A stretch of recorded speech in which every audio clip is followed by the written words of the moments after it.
What's going on, world? My name is Serial Sensei, and today I want to discuss 5 games that I would love to see ported to modern consoles. Now, some of these games might not be considered heavy hitters necessarily, but in the name of game preservation and just having some of these games be more easily accessible to play, I think these games should be ported, not only because they're good games, but I just don't want to see them get lost in time. So with that said, let's go ahead and get this video started. Hardcorps Uprising was a really dope run and gun game that was released back in 2011 on the Xbox 360 and the PS3, which is where I originally played it. Now, Hardcorps was developed by Arc System Works and published by Konami, and it actually is a prequel to the original Contra game. And with systems like the Switch that have a pretty good selection nowadays of run and gun indies, and they have a host of the Contra games, including the Anniversary Collection, to me it's kind of mind-boggling that Hardcorps just kind of got left behind, considering it would fit in perfectly with kind of what the Switch has going on right now. And going in a different direction from the other Contra games art-wise, Hardcorps Uprising has almost an anime style to it that is actually done, I think, extremely well. And you get a few different characters to pick from. I love the character designs and the different skins that the characters have. I like the color switches that they chose for each character, and much like the old Contra games, Hardcorps is hard. It is it is hard. The arcade mode at some points is downright unforgiving. I feel like the arcade mode is definitely for the OG heads. If you grew up playing Contra and you don't mind a bit of a challenge, you don't mind a game kind of punching you in the mouth a little bit, the arcade mode is probably for you. But for the more casual player, the Rising mode is really dope, and that might be more for the casual player, and it makes the game a little more accessible. Still tough, but a little easier to deal with, seeing that you're able to unlock upgrades for the characters that give you certain perks and abilities that just kind of make life a little bit easier. You'll be running and gunning through 8 stages, shooting enemies, picking up new weapons like the spreader. You got a missile gun, I think you got a laser, some of the typical like Contra weapons you would see. Or if you're Sayori, her character, you just get a sword and you can just cut folks up. she's OP. But you know, kind of like the typical run and gun games, man. You'll be, you know, going up against large machines, you'll be doing some vehicle chases, but I think they did a few different things with the stage design. They even have like a little stealth section in here that was pretty well done. So it's kind of the usual Contra formula, but still remixed to, you know, it gave it a little bit of extra spice and flavor. And you don't have to go at it alone, of course. You got a co-op option, so you and a friend or a family member can both suffer together if need be. But nah, man, this is a really good run and gun, man. From start to finish, this game was fun. The look, the gameplay, the stage designs I thought were really dope. The boss fights were really fun. The music is pretty good. This is one of the better run and gun games I think you'll ever play. Which is kind of wild that it's still only stuck on the PS3 and Xbox 360. Yeah, I can put this up against any modern run and gun, and it's holding its own, if not being better, being outright better than whatever run and gun you want to put in front of this.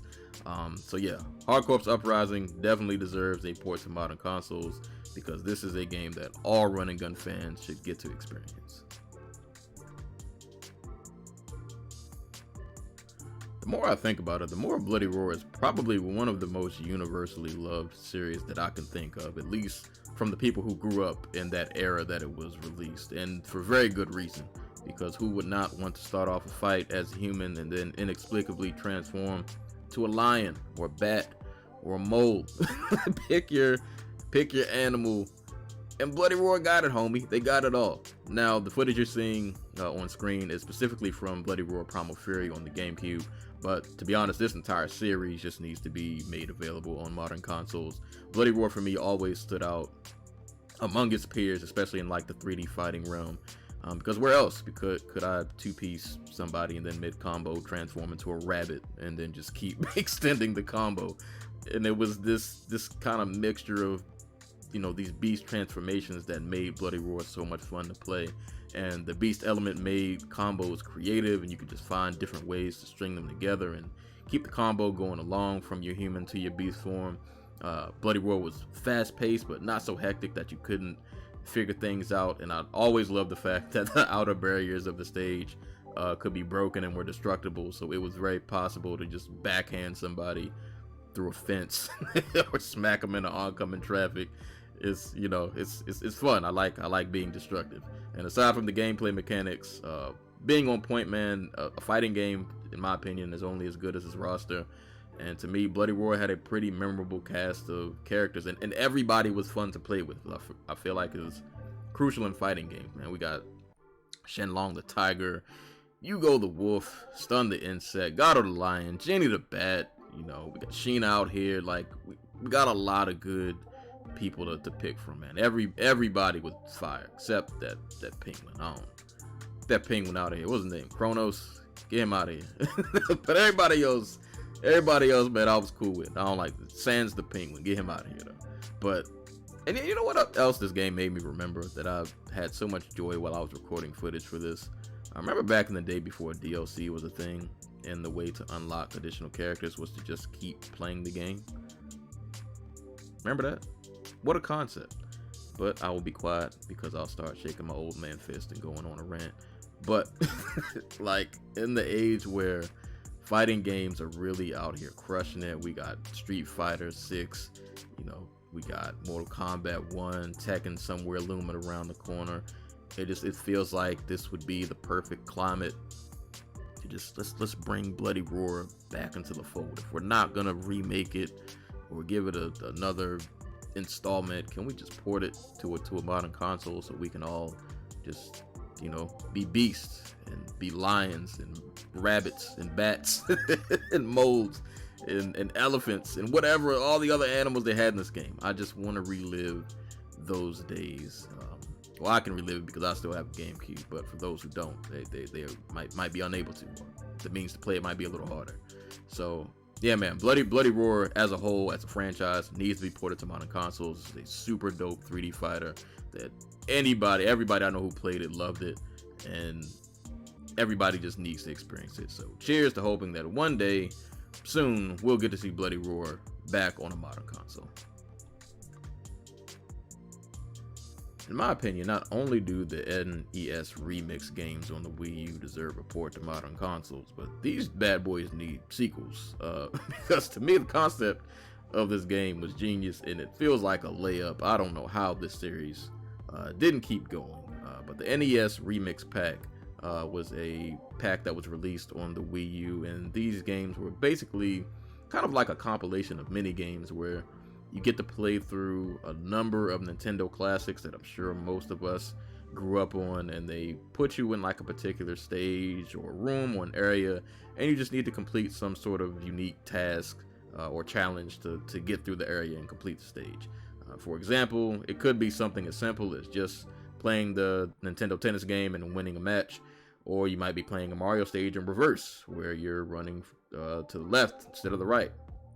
Or could be one of my personal favorites. Shout outs to Excite Bike. You just need to crash into 5 different people on purpose within an allotted time.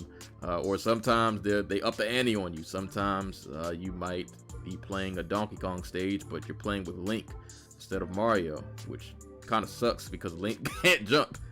But it makes the game fun. It makes it challenging. They definitely throw some curveballs at you in NES Remix, but I like it, and I appreciate that NES Remix pulled from so many of these classics, some of which I was familiar with, like your Mario's, your Super Mario Brothers 2, Super Mario Brothers 3, or your Kirby's, your Donkey Kongs. But then there were other games that I didn't grow up playing that I got additional exposure to, like Balloon Fight, which it was actually pretty fun. And then I got some I did not want to be exposed to, like Clue Land. I hate that game. I have a disdain for, I'm sorry if you grew up playing Clue Land, if that was your jam. That game ain't for me, bro. I don't like it. Don't like it one bit.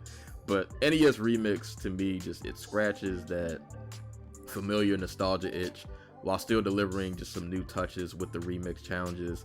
And sure, some of the stages are a little tedious, they're a little difficult, and some of them downright annoying, staring at you, Clue Land. But all in all, it's a great time, and I feel like it was just a really great concept of just let's just take all of these old games and just make these little random mini games out of them. It's a fun game that you can kind of just pick up and play. You can just do a few stages and then put it back down. It's not a game that I feel like requires a heavy commitment, which I feel like we all need games like that in the collection. Everything can't be some 20-hour story. Sometimes you just want to play something real quick and put it down. And this will give you a nice fun time in short bursts. And I really enjoyed the NES Remix games. And I could only imagine now if they were to like just make another installment of this, just how much more creative they could get with these remix challenges.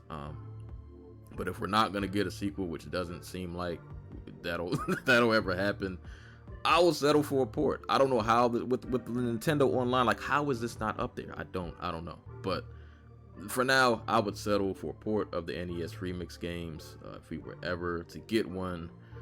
Nintendo, if you're listening, if you come across this video, go ahead and port them NES Remix games over, bro, because them joints fire.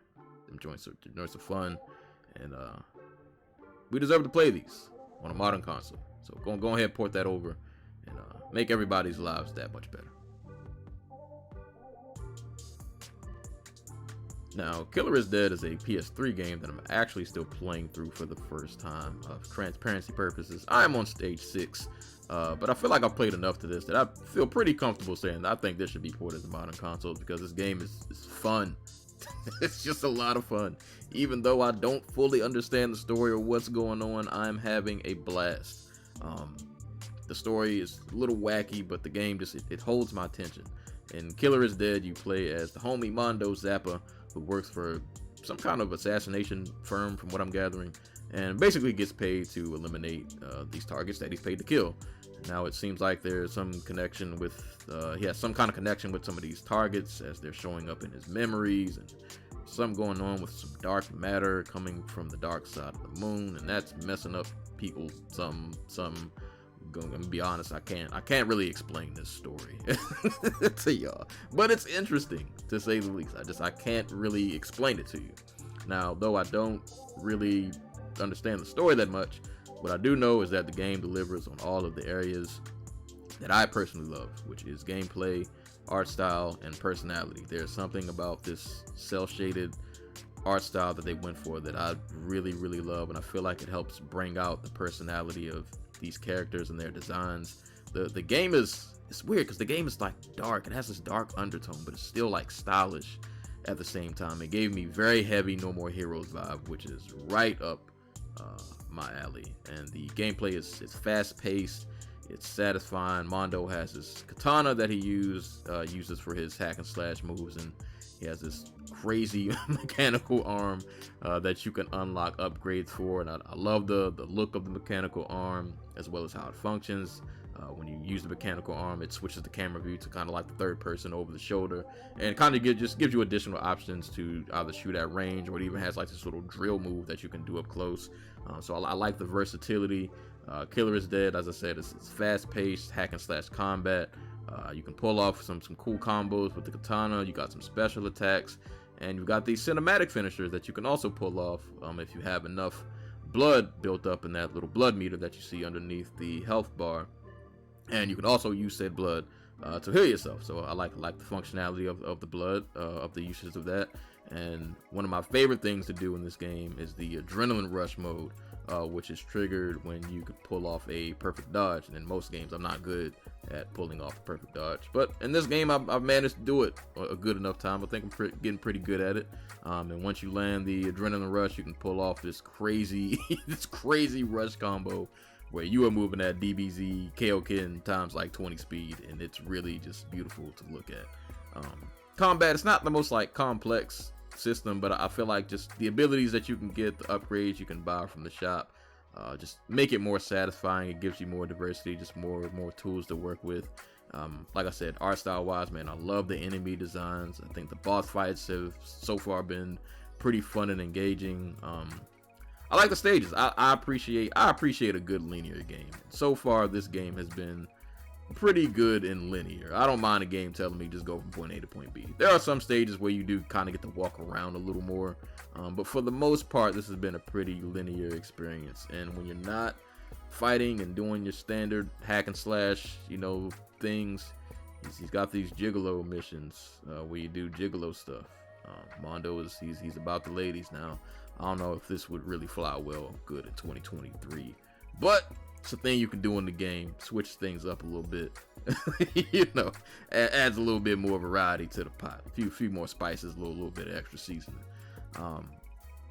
Yeah, man, this game is just it's really fun. It's stylish. It has good combat. Sure, the story is a little wacky, but it makes up for it with the personality and the art style, and you know, just fun gameplay, which is what I want that from my games. I just want some fun gameplay. But it sucks because you can only experience this on the PS3 unless you use alternative means to play this.